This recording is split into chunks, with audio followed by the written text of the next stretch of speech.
शिवाजी महाराजांच्याच रक्तात होती, फक्त आणि फक्त शिवाजी महाराजांच्याच रक्तात होती. मित्रांनो, शिवाजी हा शब्द केवळ शब्द नाही. मित्रांनो, शिवाजी हा शब्द केवळ शब्द नाही, हा एक मंत्र आहे. तो मंत्र उच्चारतात अंगाचं रक्त सरसरायला लागतं आणि एकीकडे सकारात्मक ऊर्जेचा प्रवाह तयार होतो. मित्रांनो, छत्रपती शिवाजी महाराजांनी हिंदवी स्वराज्य स्थापन केले. मित्रांनो, छत्रपती शिवाजी महाराजांनी हिंदवी स्वराज्य स्थापन केले. हिंदवी स्वराज्य स्थापन करत असताना महाराजांकडे प्रचंड सैनिक साठाही नव्हता, शस्त्र पुरवठाही नव्हता. यासाठी सुरुवात ही शून्यातून झाली. महाराजांनी सैनिकी गोळा केली नाही, तर स्वराज्यावर प्रेम करणारी माणसं गोळा केली आणि त्यांच्या हातात शस्त्र दिले. यातूनच स्वराज्य निर्माण झाले. मित्रांनो, छत्रपती शिवाजी महाराजांबद्दल बोलण्या इतका मी मोठा नाही.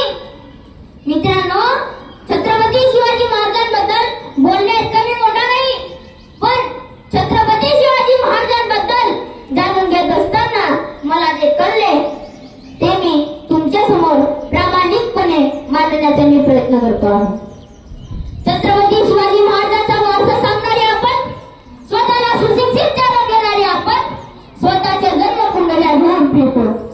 आलं अपयश की करतो आत्महत्या, नाहीतर लावतो बाटली तोंडाला. आणि शिवजयंती की लवकर की घालतो वध करतो. भांडण त्यांच्या जन्मतारखावरून म्हणजे काय आदर्श घेतो आपण.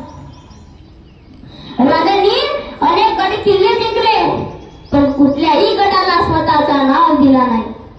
महाराजांनी अनेक काही मागल्या, पण कधीही पंचांग पाहिला नाही.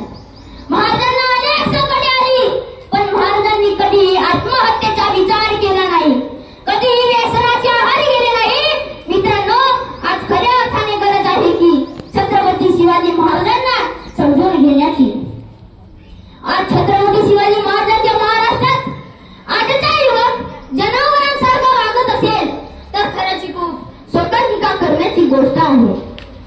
आज सरकारला निर्भया पथक नेमण्याची पाळी आली आहे.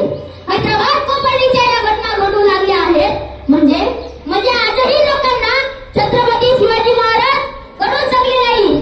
परस्त्री माते समान मानणारा माझा राजा, परस्त्री माते समान मानणारा माझा राजा, स्त्रियांवर अन्याय अत्याचार करणाऱ्याचे हातपाय कलम करण्याचा आदेश माझ्या राज्याच्या राज्यात होता.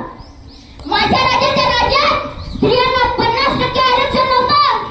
माझ्या राज्याच्या राज्यात स्त्रियांना 50% आरक्षण नव्हतं, तर 100% संरक्षण होतं. अरे सूरज की तो बात छोड़ो, चमकना उसका काम है.